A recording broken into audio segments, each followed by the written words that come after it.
반갑습니다. 네, 오늘의 멘토 최재붕 교수님을 모셨습니다. 어서 오십시오, 멘토님. 네, 반갑습니다. 네, 제가 앞서 이 오프닝 때요, 이 스마트폰 없이는 참 살기 힘든 시대다 이렇게 소개를 했거든요. 네. 멘토님께서는 스마트폰 잘 활용하고 계신가요? 네, 청년들보다는 잘 못 쓰지만 네. 그래도 열심히 배워서 여러 군데 써보려고 애를 쓰고 있습니다. 네. 그렇군요. 이 1995년부터 2000년대까지를 태어난 학생들을 Z세대, G세대라고 하는데요. 네. 이때 태어난 학생들은 핸드폰을 아까 어떻게 드셨죠? 이렇게 드셨단 말이죠. 그러니까 요런 시대에 태어나신 거예요. 그렇잖아요. 맞습니다. 근데도 아직까지도 우리 부모님들은 스마트폰을 최대한 늦게 사라 뭐 이런 주의를 좀 가지고 계신 것 같은데 네. 스마트폰을 보려고 하는 학생과 또 이를 말리려는 이 부모님들 음. 이 두 관계를 어떻게 좀 중재를 해야 될까요? 사실 오늘 프로가 그것 때문에 준비를 했습니다. 참 갈등이 그러셨어요. 많죠. 네, 많죠. 이건 어른들이 갖고 있는 상식과 청년들이 갖고 있는 상식의 그 큰 격차에서 나오는 건데요. 오늘 이야기를 듣고 나면 우리가 어떻게 사용하고 어떻게 절제하고 서로 이해하는 그런 시간이 되지 않을까 싶습니다. 제 딸도 사실은 6살이에요. 네. 이런 것들을 좀 오늘 네. 잘 듣고 참고를 해서 교육을 해봐야 되겠다는 생각을 좀 한번 해봤습니다. 네. 근데 우리 멘토님께서는 혹시 네. 이런 자녀분들과 네. 이 스마트폰을 가지고 어떤 갈등 이런 건 없으신가요? 전혀 없습니다. 전혀 없어요. 예. 어떻게 이럴 수가 있죠? 제가 자녀가 없습니다. 그래서요. 예. 그래서 어쩌면 저는 굉장히 객관적으로 아. 이 스마트폰에 관한 문명 또 이걸 어떻게 청년들한테 전해주고 어른들은 또 어떻게 설득할 수 있을지 그걸 제가 또 기준을 그래서 잘 잡은 것 같기도 합니다. 알겠습니다. 자, 오늘 강연도 정말 기대가 되는데요. 여러분 박수로 멘토님의 강연을 청해 듣도록 하겠습니다. 네.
네.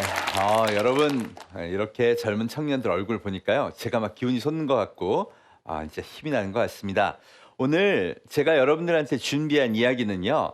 4차 산업혁명의 시대라고 하는데 도대체 이게 뭘까? 그리고 나는 어떤 준비를 해야 될까? 이 얘기를 가지고 왔습니다. 사실 머리 아프죠? 벌써부터 머리 아프죠? 안 그래도 지금 세상이 막 바뀌고 뭐 청년 일자리 없고 그렇다 그러는데 인공지능에 로봇에 뭐 사물 인터넷에 3D 프린터 이런 거 다 배워야 4차 산업혁명 알 수 있대요. 그런데 그런 건 전부 기술이잖아요. 그죠? 전문 지식이고. 그래서 이건 나하고는 크게 상관없다 이런 생각도 많이 들어요. 그래서 오늘은 그 얘기는 한마디도 안 하고 다 빼고 도대체 이 혁명이 진짜 어디서 시작됐고 그럼 나 같은 사람은 어떻게 준비를 해야 될까? 그 이야기를 시작해 보겠습니다. 사실 혁명은 이미 시작됐어요.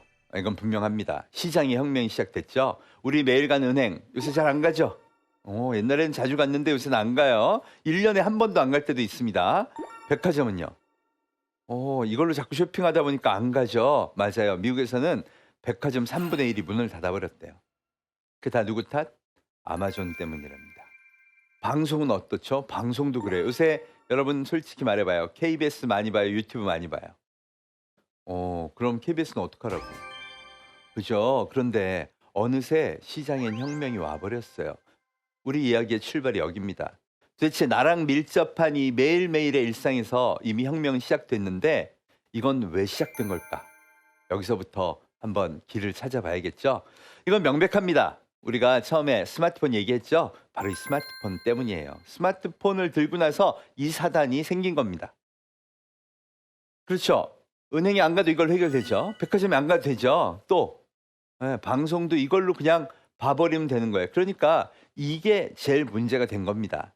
그럼 스마트폰은 도대체 언제부터 생긴 걸까? 대한민국에 언제 왔는지 아는 분? 음, 우리 태어날 때부터 갖고 있는 줄 그런 것 같죠, 그죠? 근데 10년도 안 됐어요. 예, 2009년에 우리나라에 아이폰이 처음 상륙합니다. 이제 고작 10년 됐고요. 그런데 이 빠른 기간 내에 무슨 일이 일어났나 봤더니 무려 36억이 쓰고 있더라는 거예요. 근데 여러분 학교에서나 아니면 방송에서 스마트폰 꼭 써야 됩니다. 이런 거 보신 분? 없죠. 없는 게 더 신기해요. 누구도 강요하지 않았는데 무려 36억이 길을 쓰고 이 어려운 걸 배워서 이미 잘 쓰고 있다는 겁니다. 문제는 이거예요. 이렇게 자발적으로 사람이 선택해서 쓰는 현상을 진화라고 하고요. 진화가 무서운 건 절대 되돌아가지 않는다는 겁니다. 따라서 오늘 이야기, 오늘 이 혁명이라는 이야기의 대전제는 뭐냐?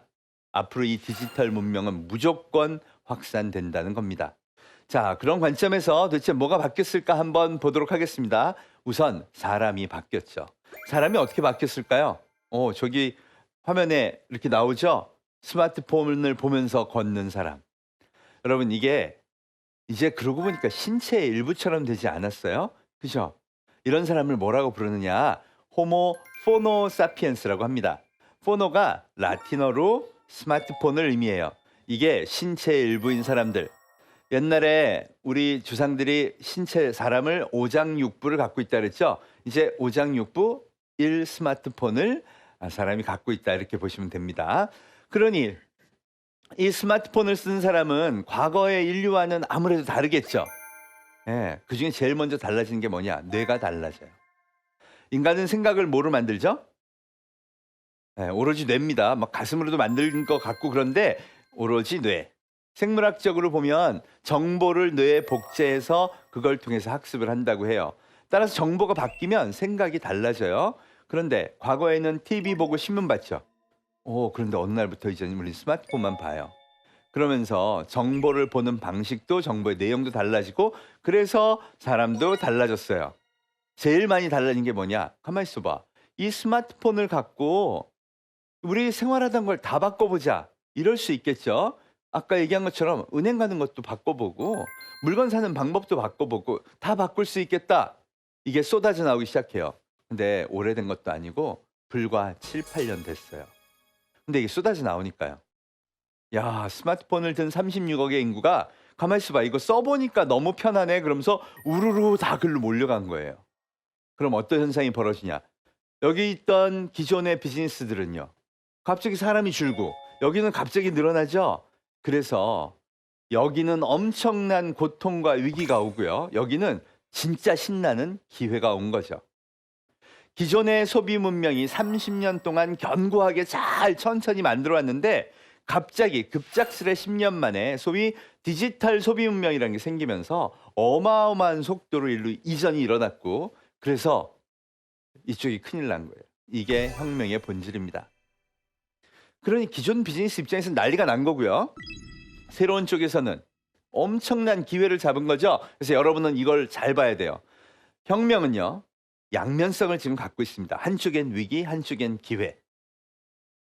문제는 아까 얘기한 것처럼 앞으로 2020년 불과 5년 사이에 전 세계 인구 80%가 무조건 스마트폰을 쓴다는 겁니다. 결국 미래의 답은 정해져 있어요. 디지털 소비 문명으로 엄청난 속도로 가고 있다는 겁니다. 그럼 우리는 어느 쪽을 봐야 될까요? 위기는 슬기롭게 극복하고 여러분은 특히 청년들은 기회를 잘 봐야 되는 시대가 왔다는 겁니다. 그래서 이 기회가 무엇인지 잘 들여다봐야 돼요. 도대체 이 소비 문명은 누가 만들어냈을까? 포노사피엔스들이 만들어낸 거겠죠. 일단 스마트폰을 쓰는 사람들은 다 포노사피엔스에 해당됩니다. 어른들도 요새는 스마트폰 거의 다 쓰시죠. 근데 대부분 살 때 있는 어플만 그것만 써요. 그죠? 검색하고 메일 좋네. 메시지도 쓰고. 여러분들은 어때요? 온갖 앱을 다 갖다 쓰죠. 그러니까 레벨 차이가 다 날 겁니다. 포노사피엔스의 가장 레벨 1을 그냥 스마트폰으로 과거 전화기에다가 몇 가지 앱만 얹어서 쓰는 사람들 이렇게 본다 그러면 레벨 5 중간 레벨 되는 사람들은 앱으로 일상을 막 바꾸는 사람들이 해당될 거예요.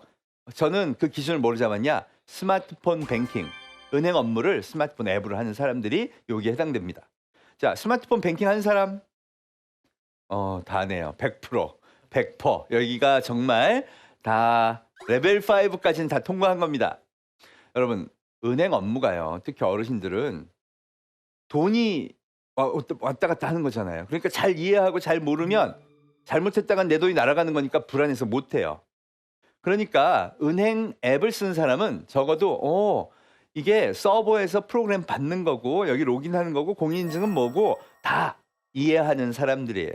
그러니까 은행 업무 앱을 쓰는 은행 앱을 쓰는 사람은 적어도 다른 앱도 기술적으로 잘 쓸 수 있는 사람이라고 가정이 되는 거죠. 그래서 은행 앱 쓰는 사람이 많은 사회는요. 디지털 문명이 빠르게 확산되는 사회다. 이렇게 보면 됩니다. 자, 그럼 최고의 레벨.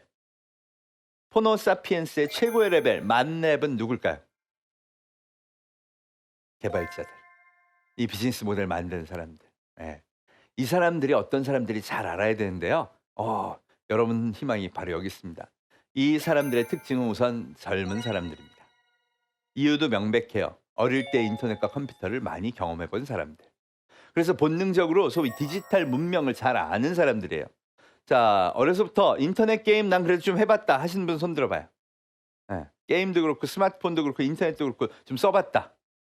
음, 게임 했다 그러니까 벌써 약간 이제 나 안 했는데 막 이렇게 좀 숨는 분들이 있는데 예, 어릴 때 인터넷과 컴퓨터를 많이 한 사람들이 이 문명 여기선 유리합니다.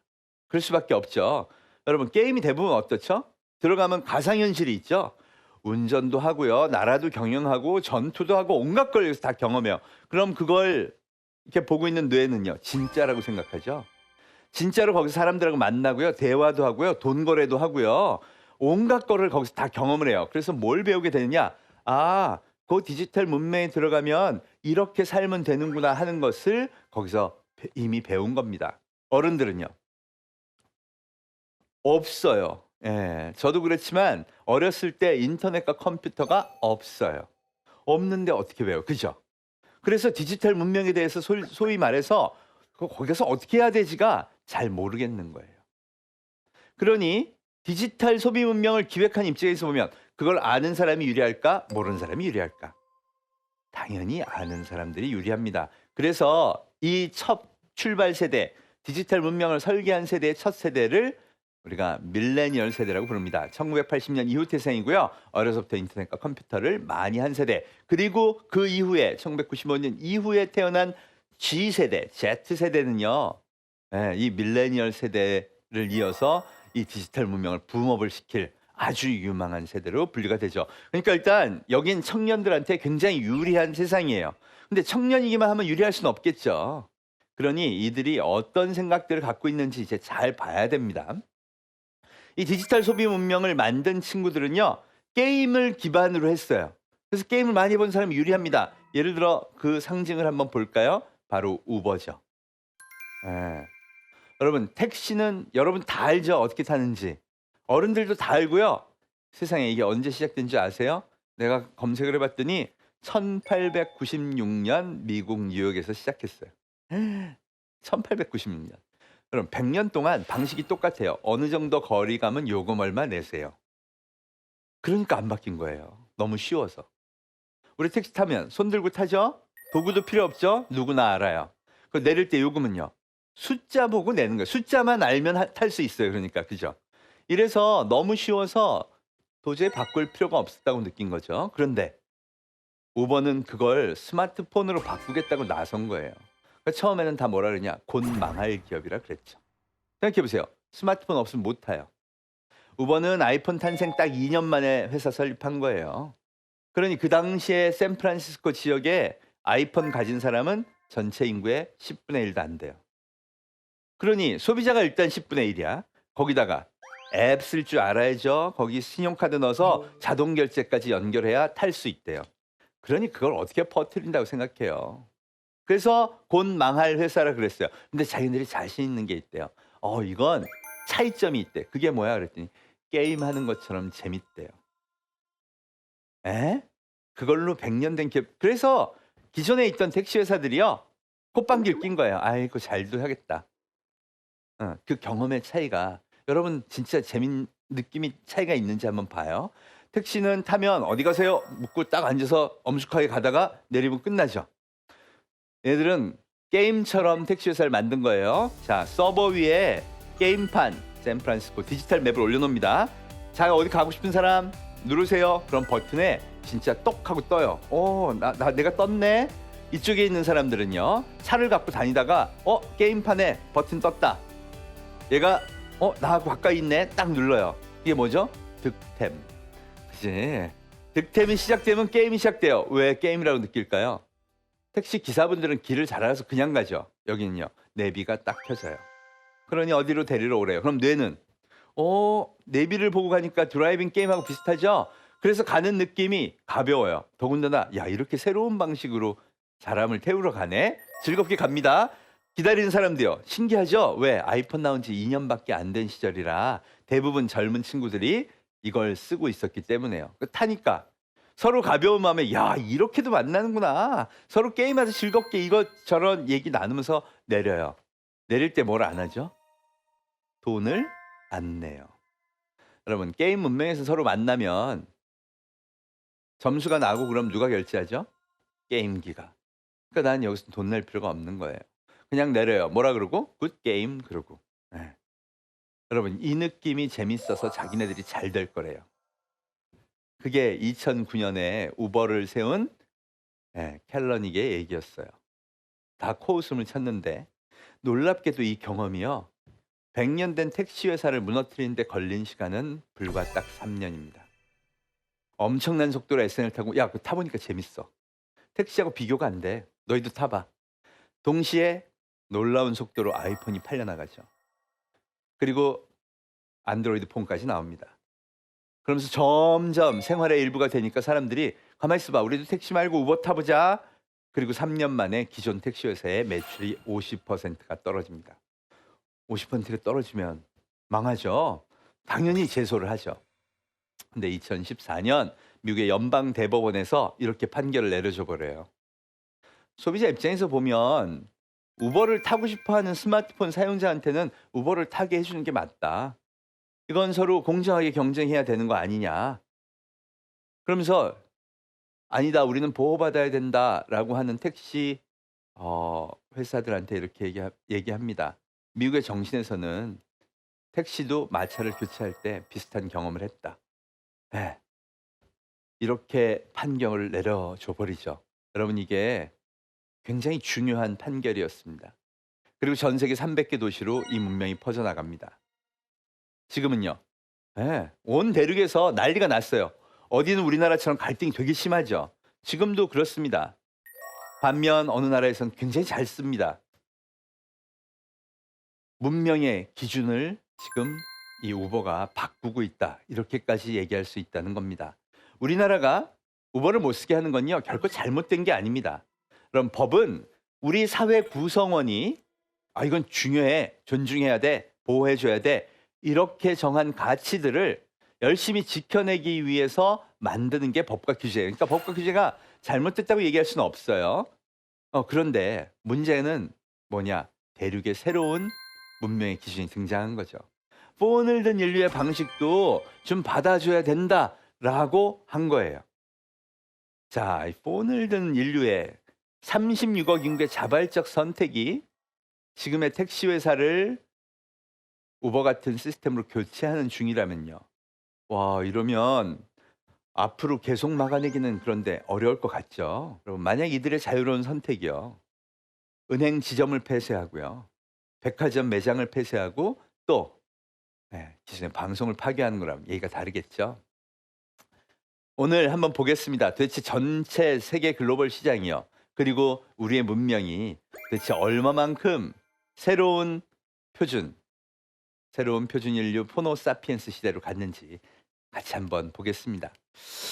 2018년 5월 10일 기준 세계 10대 기업을 한번 봤어요. 1등부터 10등까지 기준은 뭐냐? 시가총액. 여러분도 주식 투자 알죠? 저 기업은 계속 성장할 거야. 그런데다 주식을 투자합니다. 그러니까 주식 투자가 가장 많이 일어난, 즉 시가총액이 가장 높은 기업들을 보면 이 시대 문명의 기준을 알 수 있죠. 1위부터 10위 중에 저 당시에 1위부터 10위 중에 무려 8개가 폰을 든 인류, 포노사피엔스들만을 위해서 새롭게 만들어진 기업이더라고요. 한번 보겠습니다. 1위 애플. 뭐 이론의 여지가 없죠. 스마트폰을 아예 만든 기업, 창조 기업이니까요. 2013년부터 계속 1등입니다. 2위가 근데 아마존이에요. 여러분 아마존 알죠? 예, 우리나라에서는 심지어 뭘 물건 파는 거 안 하는데도 알아요. 유통기업. 여러분이 제일 잘하는 유통기업은 어떤데요? 백화점, 마트 이런 거 있어야죠. 예. 그런데 저건 세상에 매장이 아예 없어요. 그죠? 예. 매장 없이 물건을 판대요. 방식은요. 장난해요. 서버에 이미지 몇 개 올려놓고 고르래요. 만져볼 수도 없고요. 입어볼 수도 없는데 거기서 골라서 사래요. 물건은 아예 어디 있죠? 매장이 아니라 물류센터라는 데 있대요. 누구 위에 타고 있어요? 들어봤어요, 여러분? 로봇 키바 위에.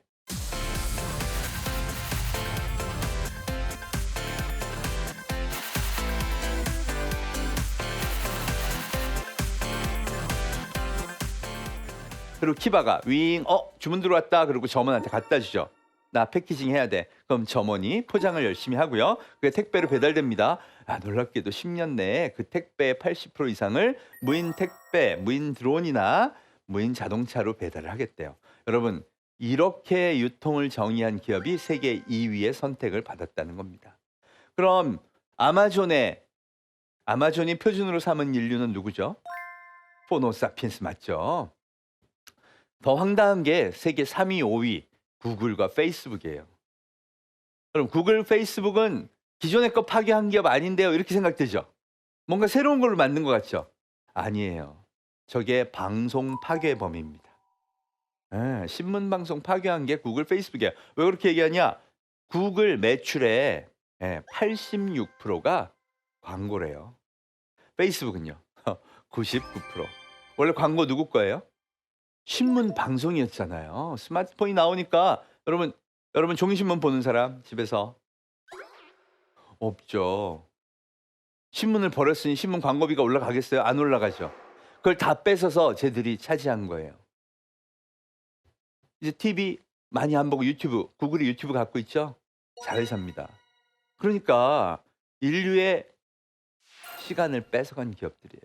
근데 여러분 구글하고 페이스북이 여러분 일로 들어오세요. 그래서 엄청 광고해 갖고 뺏은 거예요? 아니죠. 그게 아니라 그냥 그러다 보니까 선택한 거예요. 자발적 선택에 의한 것. 그래서 그 인류의 변화를 기가 막히게 눈치채고 새로운 비즈니스 모델을 만든 거죠. 그게 구글, 페이스북입니다. 이들은 누가 타겟이죠? 오로지 폰을 든 인류가 타겟인 거죠. 마이크로소프트는요. 와, 2018년 마이크로소프트가요. 16년 만에 처음으로 애플을 꺾고 세계 1위에 복귀해요. 야, 그러니까 기존 기업이 안 망하고 더군다나 IT인데 세계 1위에 복귀했다. 거기 틀림없이 뭔가 승리의 비결이 있을 거야. 찾아봤더니 더 무서워요. 2017년까지 5개년에 걸쳐서 대규모 구조조정을 합니다. 그게 뭔지 아세요? 오프라인 영업 조직을 전부 해체해요. 그러고 보니까 그렇네요. 여러분 요새 나오는 노트북에 CD기가 없죠? 그러니 CD 팔러 다니는 사람 필요 없겠죠? 그 정리를 5년에 걸쳐 다 한 거예요. 그럼 그 사람들을 어디로 보냈냐? 클라우드 서비스라는 걸로. 여러분 클라우드 서비스 알죠? 앞으로 그럼 윈도우즈를 쓰는 사람은요? 나는 인터넷 몰라. 그런 거 이해하기 어려우니까 옛날처럼 CD하고 매뉴얼 줘 그랬더니 고객님 죄송합니다. 이제 꺼져주세요. 그러는 거예요. 그죠? 그리고 어디로 간 거예요? 앞으로 클라우드를 기반으로 윈도우즈가 됐건 오피스가 됐건 전부 다운받고요. 돈도 글로 내고요. 앞으로 업데이트도 그렇게 하래요. 즉 포노사피엔스 문명으로 그 사업의 기준을 옮겼어요. 그랬더니요. 세계 1위를 복귀하는 거예요. 이게 미국의 대표 5대 기업, 세계 최고의 5대 기업이 보여준 팩트들입니다. 여러분 문명의 기준이 어디로? 포노사피엔스 시대. 그들에게 맞는 비즈니스로 옮겨갔다는 걸 의미해요. 중국 대륙으로 가볼까요? 저기 있죠? 6위와 8위에 누가 있죠? 알리바바와 텐센트예요. 알리바바, 마윈이 만든 온라인 유통기업 여러분 다 아시죠? 예, 지금은 은행도 하고요. 예, 알리페이라고 폰으로 페이하는 걸로 엄청나게 돈도 많이 벌어요. 보험사도 갖고 있고 안 하는 게 거의 없어요. 텐센트 더 황당합니다. 텐센트 아는 사람? 대한민국에서 텐센트 아는 사람이 별로 없어요. 이거 좀 많이 배워야 되는데. 여러분 카카오는 알죠? 예.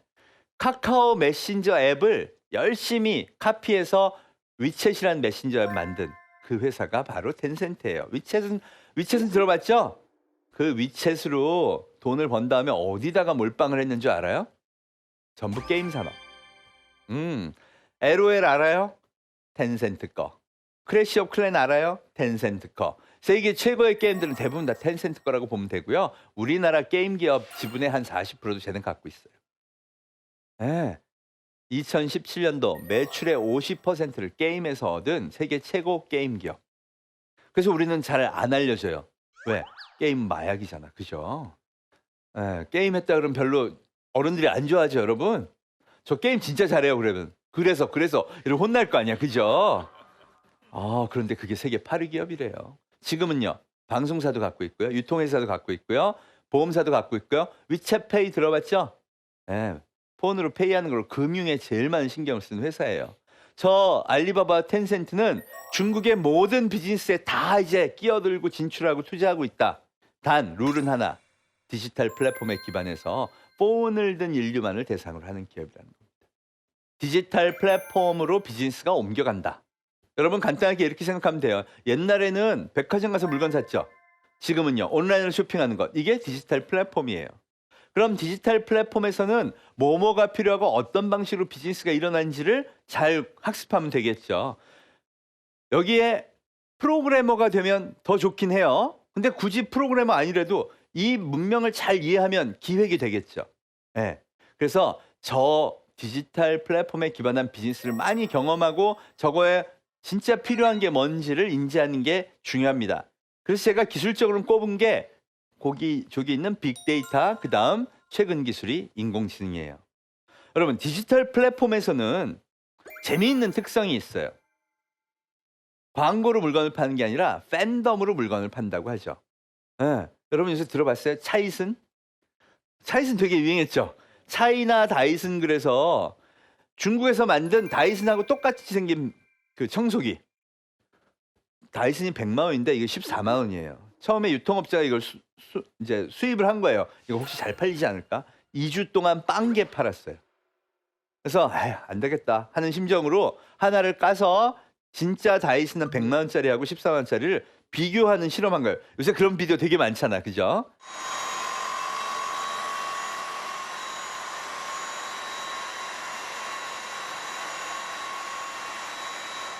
그리고 자기가 이름을 재밌게 붙인 거예요. 여러분 아무리 제조업자가 다이슨 흉내냈다 그래도 자기가 차이슨이라고 붙이진 않아요. 그죠? 그러니까 자기가 차이슨이라는 재밌는 이름을 붙인 다음 야 이게 그래도 14만 원짜리가 성능 괜찮네요. 2년은 갈지 모르겠습니다. 그렇지만 어쨌든 이거 쓸만한 것 같습니다. 이렇게 해서 비디오를 딱 하나 올린 거예요. 그러면 딱 한 달 사이에 5천 개가 확 팔려요. 이 사람 광고비 든 거예요? 사라고 강요했어요? 전혀 그런 거 아니죠. 이러니까 재미와 팬덤과 사람들이 이거 성능 킬러 컨텐츠가 결부되니까 디지털 플랫폼에서는 소비가 급격하게 일어나기 시작한다는 겁니다. 이게 달라진 거예요. 여러분 옛날에는요. 어땠죠? 백화점에서 무슨 물건을 팔려면 대기업들이 엄청난 광고비를 들여서 TV에서 열심히 광고해요. 그럼 신제품 나왔구나 그러고 우르르 가서 사람들이 샀어요. 이 영향력은 디지털 플랫폼에서는 잘 안 통해요. 반면 자기들끼리 와 이건 꼭 사야 해 이건 꼭 사야 해 하는 것들이 엄청나게 증가하기 시작했다는 겁니다. 그래서 디지털 플랫폼에서 달라진 게 뭐냐? 과거에는 브랜드가 왕이고요. 대기업이 왕이고요. 자본이 왕이고 광고가 왕이었다. 지금은요. 그게 아니라 고객이 왕인 겁니다. 실제로 디지털 플랫폼의 가장 앞선 형태가 어디에 있냐? 음악. 여러분 음악들 많이 듣죠? 음악 지금도 CD로 듣는 사람. 이런 분들을 우리가 매니아라고 합니다. 그죠? 아직도 CD로 음악을 들어요. 그러면 진짜 그 광팬이거나 아니면 음악에 대한 그게 많아서 그런 거예요. 그럼 음악은 다 어디로 다운받아서 들어요? 디지털 플랫폼. 여러분 어느 사이트에서 제일 많이 들어? 멜론? 또 지니. 예, 우리나라에서는 멜론, 지니, 그다음 뭐 유튜브 이런 데서도 많이 보죠. 뮤직비디오랑 같이. 자, 음악의 특징은 순위를 누가 정해요? 인기 순위. 인기가요 탑 10?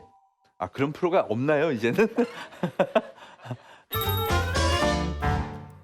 네, 인기가요 차트 음원 점수까지 합산한 이번 주 1위는 네, 일단 너무 고맙고요. 요즘 항상 정말 바쁘고 힘들었을 텐데 확실한 미래마저 조금씩 더 가까워져 잡으려 할수록 여러분 들어가면 멜론이니 지니의 순위는 뭐 어떻게 나와요? 다운로드 순위죠. 그 누가 정한 거예요?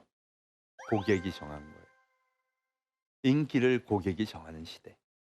이게 모든 걸로 다 퍼지기 시작합니다. 그래서 아무리 이걸 사세요 강요해도 이 스마트한 고객들은 검색해보고 야 이거네, 리뷰가 좋네, 이거 사는 게 요새 대세네 이러면서 다 글로 몰려가면서 자기들끼리 그 권력을 갖기 시작한 거예요. 그래서 뭐라고 하느냐? 소비자가 왕인 시대라고 하는 겁니다. 다 같이 따라해 볼게요. 소비자가 왕이다. 소비자가 왕이다. 네, 근데 어떤 소비자? 폰을 든 소비자예요. 그러니까 이들의 문명을 알아야죠. 폰을 든 소비자는 자기 마음대로 움직입니다. 그 움직임을 대신 폰을 통해서 데이터를 찍으니까 흔적이 남죠. 그 흔적을 분석해서 이들이 뭘 좋아하는지 찾아내자 그게 바로 빅데이터예요. 그러니 빅데이터를 분석하는 건요. 어떤 뭐 통계학적, 수학적 모델을 조금 공부하는 것도 중요하지만 그보다 훨씬 중요한 게 뭐냐? 데이터를 보고 사람의 마음을 읽어내는 능력이 필요한 거예요. 자, 고객의 마음을 읽기만 하면 뭐해? 그 고객이 원하는 거 찾아주면 좋겠죠. 내가 몇 번 눌렀더니 이 사람은 이런 거 좋아하네. 그리고 탁 IT 제품. 진짜 나 찾는 거 어떻게 알았지? 이러면 좋겠죠. 그걸 실현하는 게 바로 AI입니다. 이걸 아마존이 만들었죠. 아마존이 제일 먼저 한 거예요. 고객이 막 찾아오는데 이 많은 고객들을 대응해 주긴 어렵고 그걸 사람이 할 수도 없고 프로그램을 하자. 여러분 이 프로그램을 10년 동안 열심히 만들어서 고객 대응 프로그램, 영어로는 큐레이션 프로그램이라고 합니다. 그걸 만들어 썼더니 만족도가 올라가기 시작한 거예요. 그리고 거기에다 요새 딥러닝이라는 인공지능 프로그램이 컴퓨터가 좋아지고 데이터가 많아지니까 확 성능이 올라간 거예요.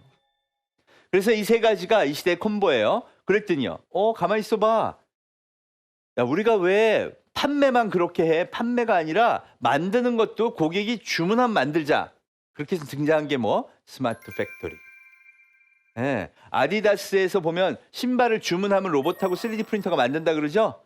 즉 고객이 눌러서 대응하면 우리도 그때 생산하자. 이게 스마트 팩토리. 이제 보니까 이제 4차 산업혁명 기술이 왜 필요한지 아시겠죠? 사물 인터넷.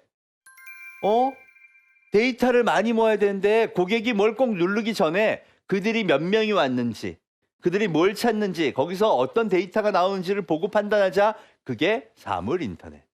그럼 이제 비즈니스에 필요한 거 다 나오죠. 그 다음 3D 프린팅도요. 그러니까 고객이 직접 생산하는 데서 가장 중요한 기술이 뭘까? 그때 프린팅해서 주는 거. 거의 모든 문명은 이렇게 디지털로 간다는 거죠. 우선 제일 먼저 간 것부터 볼까요? 미디어 산업. 와, 왜 이렇게 큰 타격이 일어났을까? 이제 여러분이 좋아하는 토픽이 나옵니다. 유튜브는 왜 그렇게 많이 볼까요? 자, 보세요. 유튜브의 앱 사용 시간은 2016년부터 2018년 사이 폭발적으로 증가했어요. 그러면서 2018년에 이미 네이버 시간의 2배. 대한민국에서 제일 많이 켜져 있는 앱이 원래 네이버였는데 그 2배가 유튜브가 된 거예요. 여러분, 유튜브는 왜 저렇게 많이 커졌죠? 개인 방송 때문이죠. 자, 유튜브 개인 방송 즐겨보는 사람. 어른들은 잘 즐겨 안 보는데 여러분들은 엄청 봐요. 그죠? 이 유튜브 개인 방송이 증가한 이유를 보면 이 미디어 소비 산업이 어떻게 변했는지를 알 수 있어요. 한번 볼게요. 제일 유명한 유튜버 중에 한 명이 저 캐리 언니입니다. 캐리 언니 아는 사람? 이 캐리 언니가 어떻게 그 캐리와 장난감 친구들의 저 방송이 어떻게 그렇게 떴는지를 보면요. 여기 답이 있어요. 캐리와 장난감 친구들은 2014년에 설립한 회사예요. 40대 여성 CEO가 와, 요거 내가 애기들이 좋아하는 방송 만들 자신 있어. 그 생각으로 만든 거예요. 자본금 1,000만 원. 돈이 없으니까 스튜디오도 딱 9.9 제곱미터. 거기서 찍기 시작했어요. 그리고 첫 해 매출이 17만 원. 애게죠, 그죠? 근데 이제 데이터를 볼게요. 3년 만에 매출액 30억을 돌파합니다. 네. 어마어마한 사람이 몰렸다는 거죠. 네, 2018년 기준으로 봤더니 정기 구독자 수가 192만. 여러분 유튜브 정기 구독자 수 192만 찍기 어려운 거 알죠? 그 조작도 안 되는 거 알죠? 어떻게 된 걸까? 이 방송은요, 원래 타겟이 누구였냐? 4, 5, 6, 7세 애기였어요. 애기 인구수 볼게요. 4, 5, 6, 7세 애기 다 합해도 135만. 192만은 어떻게 나왔을까? 다른 연령층까지 보는 거고요. 전 세계 해외 아기들까지 다 본다는 거예요. 아니 다를까? 중국에도요, 510만의 정기 구독자가 있대요. 번역해서만 올리는데. 여러분, 이게 퍼진 게 더 무서워요. 192만이면 결국 내가 타겟했던 고객들은 전부 다 정기 구독하고 있다는 건데 퍼지는 메커니즘은 더 무섭습니다. 누가 퍼뜨렸을까요? 부모님이? 아, 절대 그럴 리가 없죠. 그럼 누가 퍼뜨렸어요? 고객이. 누가? 4, 5, 6, 7세 애기들이. 애기들이 어린이집 가서 대화하면서 퍼뜨린 거예요. 아, 너 어제 캐리 언니가 얘기한 그거 봤어? 진짜 재밌겠더라. 캐리 언니가 누구야? 난 모르는데. 너 유튜브 캐리 언니를 몰라? 몰라. 야, 그럼 앞으로 사회생활 진짜 힘들다 너. 그건 꼭 봐야 해. 그죠? 그래서 그렇게 해서 퍼뜨린 거야. 진짜 어려운 이유가 더 뭔지 알아요? 4, 5, 6, 7세 애기가 자기 소유 스마트폰 갖고 있을 확률은요, 진짜 없죠. 그럼 엄마 갖고 있는 걸 뺏어서 굳이 정기 구독을 눌렀다는 겁니다. 여러분 요즘 애기 재미없는 거 보여주면 꼭 참고 봐요? 네, 그 뜻은요, 진짜 재밌어서 본 거예요. 그 얘기가 의미하는 바는 킬러 컨텐츠가 이렇게 강력한 힘을 갖는다는 겁니다. 여러분 이게 팬덤이에요. 제가 아까 그랬죠. 디지털 플랫폼에서는 팬덤이 소비를 만든다. 제조까지는 아직 그게 완전히 확산되지 않은데 미디어는 완전히 그렇게 됐어요. 자, 그러고 나면 초등학교에 들어가면 누굴 보죠? 도티. 그죠? 도티 200만 넘죠? 그 다음 뭐 이사배, 대도서관, 연령대별로 취향별로 전부 이런 유튜버들이 엄청나게 증가하고요. 그들이 100만, 200만의 정기 구독자를 갖게 됐으니까 그 숫자를 다 합해서 빅데이터로 보면 30세 이하 대한민국의 청년들은요, 절대 지상파 TV를 볼 시간이 안 나와요. 그러니 8시 뉴스에다가 재미있어요, 이거 청년들을 위한 상품이야 광고하면 망하는 거죠. 여러분 안녕하십니까?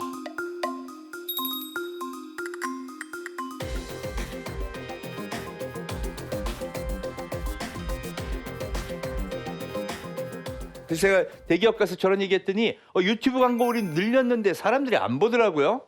무슨 얘기죠? TV 광고 8시 뉴스용 만들어 놓고요, 유튜브에 올렸더니 안 보더래요. 그런 것을 하면 안 되는 거죠. 이제 바뀌는 겁니다. 자, 우리나라만 이럴까? 아니요. 여러분 미국은 우리 시장의 20배예요. 2018년 최고의 유튜브 수입을 올린 친구는 라이언이라는 친구예요. 몇 살? 7살. Swipe up to jump, and you can also.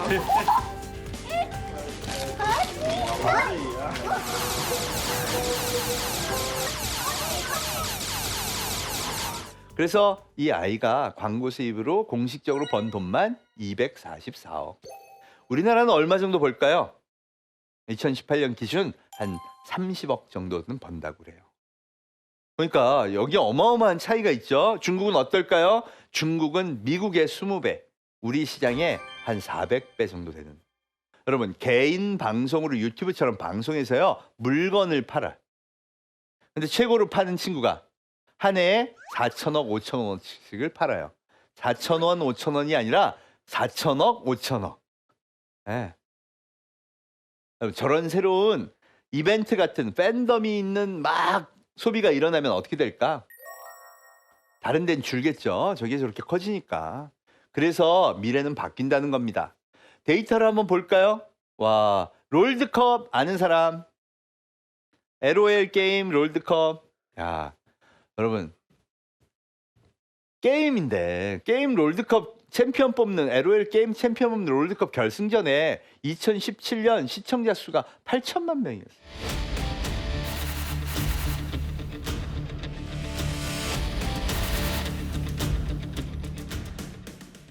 세상에. 저 숫자를 우리나라 국회에 가서 보여줬더니 저거 봐. 저렇게 중독자가 많아. 이러니 규제를 해야지. 이렇게 얘기를 합니다.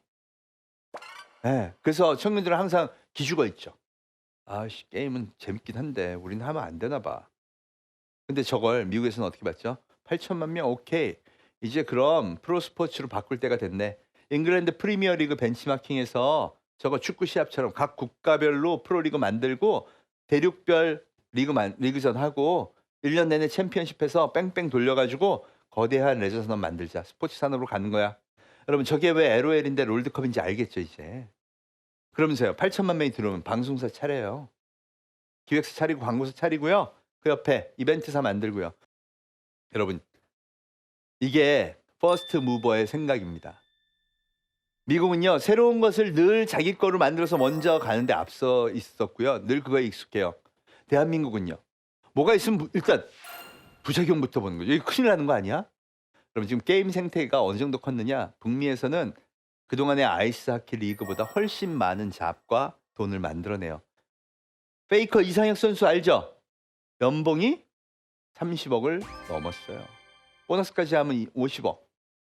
우리나라 프로야구의 최고의 선수 이대호 연봉 25억이에요.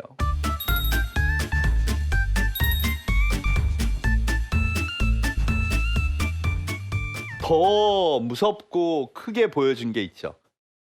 그게 바로 BTS의 활약입니다. 네, 미국에서 막 활동하고 팔아주세요 이런 게 아니라 그냥 뮤직비디오 하나 올리고 비욘세, 테일러 스위프트 같은 미국의 메이저 가수들이요 다 멘붕. 야, 우리는 그렇게 뛰어댕겨야 겨우 하는 거를 쟤들은 뮤비 하나 딱 올리고 그것도 무슨 말로? 번역도 안 하고 한국말로. 그리고 나서 콘서트 있었죠. BTS의 월드 투어 첫 번째 콘서트.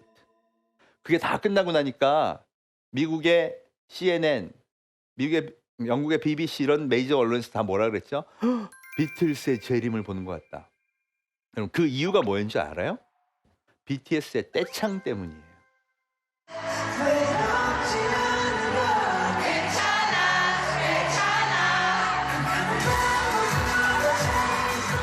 파리에 가서는요 프랑스 팬한테 물어봤어요. 아니 한국말 알아요? 프랑스 팬이 어떻게 한국말을 알겠어요? 잘 모르는데요. 근데 그게 그렇게 좋아요? 그랬더니 뭐라고 답변했는지 알아요? 언어를 모르니까 느낌이 더 미스테리해서 좋아요. 여러분 부모님 세대에 좋아하던 노래가 있습니다. 프랑스 노래가 똥브라네수. 이게 뭔지 알아요? 눈이 내리네 라는 상송이에요. Tombe la neige et mon cœur s'habille de noir. Ce soyeux cortège, tout en larmes blanches.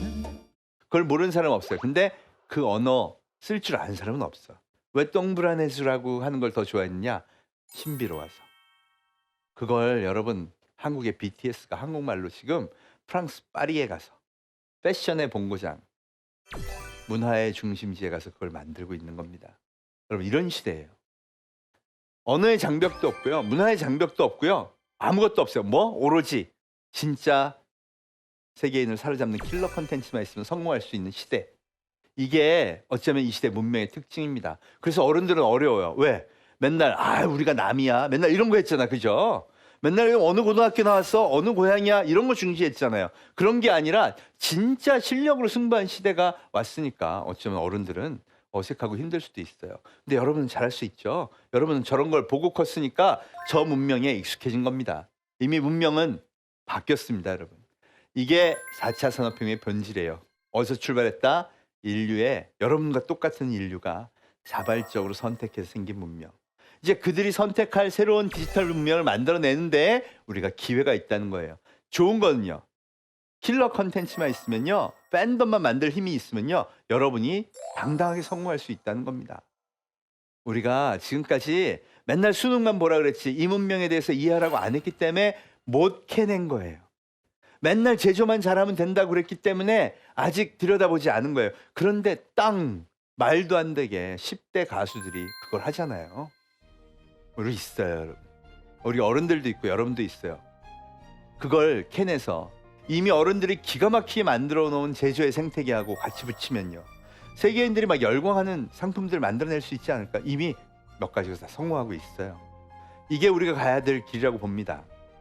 제조가 됐건 서비스가 됐건 컨텐츠가 됐건 이제는 공부만 잘하면 되는 시대가 아니라 각자의 능력, 이걸 바탕으로 새로운 생각을 많이 하면 성공한 시대가 됐다는 겁니다. 새로운 시각으로 새로운 준비를 해서 4차 산업혁명 시대, 그 이후에 대한민국은 여러분들이 정말 더 멋지게, 우리 어른들보다 훨씬 더 멋지게 열어주시기를 제가 열심히 응원하도록 하겠습니다. 감사합니다.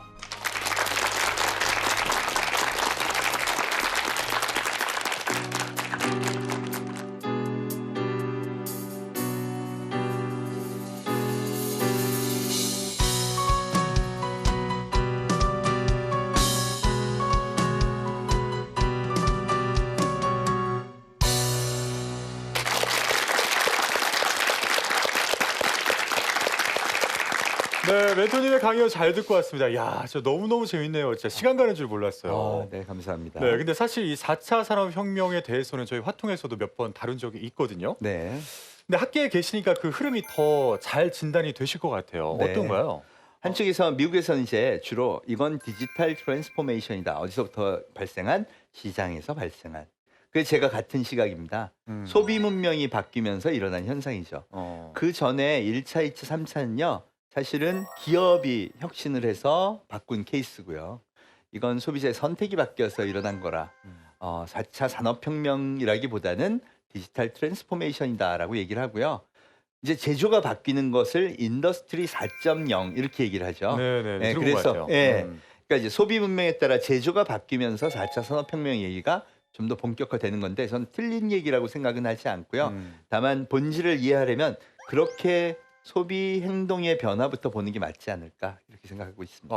네. 근데 저만 해도 사실은 요즘에는 이제 동영상 스트리밍 서비스를 이용해서 정보를 좀 검색하기도 네, 하는데 이 원하는 정보만 골라서 본다는 장점도 있지만 또 반면에 무분별한 정보도 보여진다라는 또 단점도 있잖아요. 그렇죠. 근데 이 외에도 좀 우려할 만한 것들이 좀 있을까요? 맞습니다. 사실 그 동영상 스트리밍 서비스가 막 개인 방송이 시작되고 나서 엄청나게 부작용이 많았죠.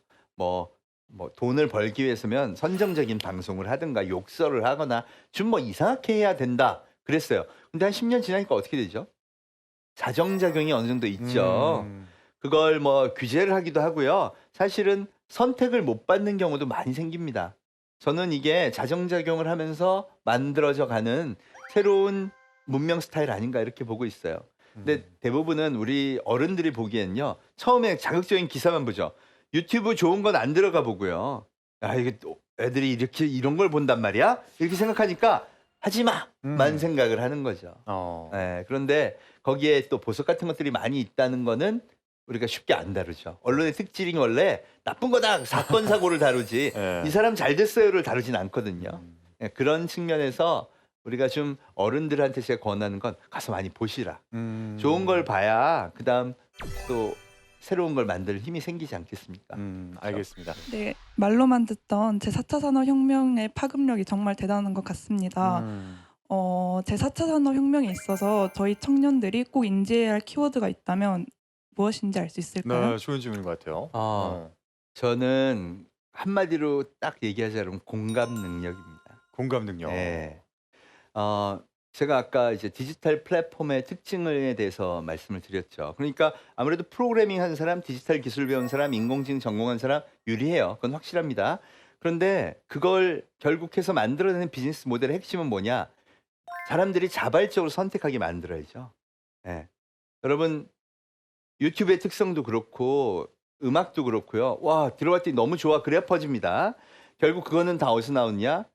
인간이 매력적이게 느낄 수 있게 만들어야죠. 이게 공감 능력이에요. 그러니까 뭐가 중요해질까요? 그래서 더더욱 어. 인문학이 중요해지고요. 어려서부터 사람과 사람을 배려하는 마음, 인간관계를 맺는 거, 아 인간은 진짜 뭘 좋아할까 이런 깊은 생각 이게 굉장히 중요해지는 겁니다. 네. 공감 능력. 네. 알겠습니다. 스마트폰 중독자가 아닌 성숙한 포노사피엔스가 되기 위해 주의할 점이 있으면 무엇일까요? 네, 스마트폰이요 굉장히 위험한 거 맞아요. 게임도 중독돼요 무조건 됩니다. 네. 그래서 어릴 때부터 어떻게 해야 되냐면요. 특히 어린 시절엔 통제가 안 되잖아요. 그래서 부모님이 잘 이게 위험한 물건이다라고 생각하고 잘 다룰 수 있도록 해줘야 됩니다. 그럼 뇌는 어떻게 하냐면 복제만 하잖아요. 스마트폰 보고 있으면 막 계속 복제만 해요. 게임도 복제만 하는 거죠. 생각을 해야겠죠. 그럼 예를 들어 이 게임이 재밌어서 막 하고 있어요. 네. 그 게임은 도대체 왜 좋은 걸까? 그걸 분석해서 좀 엄마랑 얘기해보자. 굉장히 어렵죠? 어려울 것 같죠? 제가 애들한테 시켜봤어요. 그러고 보니까 그렇네요. 몇 명이 보고요. 이건 TV는 어떻게 돼 있고요. 예를 들어서 야 이거 TV 중계한 사람 몇 명이야? 이걸 TV 중계한 사람이 얼만큼 벌어? 나 그거 몰랐는데 내가 찾아볼게요. 전 세계적으로는 어떻게 돼? 퓨디파이라는 친구는요. 게임 방송하는데 정기 구독자 수 얼마인 줄 아세요? 7,100만 명. 야. 게임 방송 10년 만에. 그럼 이제 그런 걸 조사해 올 거 아니에요. 그럼 자기가 보는 시야가 넓어지겠죠. 다 이런 식입니다. 게임은 게임대로 또 자기가 좋아하는 전공 지식도 마찬가지예요. 제가 기계과 수업을 하는데 그 소프트웨어 교육을 하나 했더니 와 얘는 박사과정쯤 되는 그걸 금방 배운 거예요. 그래서 너 이거 어디서 배웠니? 했더니 유튜브에 가면 다 있어요. 네, 제가 소프트웨어 기본만 알려주고 생각하는 방법을 해줬더니 찾아가지고 다 하는 거죠. 중독은 피하되 생각은 그걸 바탕으로 하는 걸 자꾸 하게 해주는 것. 그리고 아이한테 관심을 갖게 해주고 개인도 마찬가지예요. 내가 너무 게임만 하고 있다 그러면 내가 진짜 하고 있는 영역에서 뭐가 이렇게 발생하고 있는지 한번 해보자. 사실 강제로 수업에서 시키면 딱 좋겠는데 교수의 습성이긴 하지만 좀 그런 게 필요합니다. 스스로 그런 역량을 키우는 노력. 네. 네. 아쉽지만 오늘 벌써 마칠 시간이 됐는데요. 멘토니 오늘 저희와의 만남 어떠셨어요? 너무 좋았습니다. 네, 뜨거운 열기가 느껴지고요. 또 청년들이 또 고민도 느껴지고요. 아마 혁명의 시대라서 그런 것 같아요. 어른들도 힘들지만 청년들은 더더욱 힘들 거예요. 여러분들이 오늘 방송 듣고요. 오늘 방송 보고 좀 새로운 길을 찾는 데 도움이 됐으면 좋겠습니다. 네. 네, 오늘 토크 콘서트 활동은 여기까지입니다. 여러분 멘토니께 큰 박수 부탁드리겠습니다.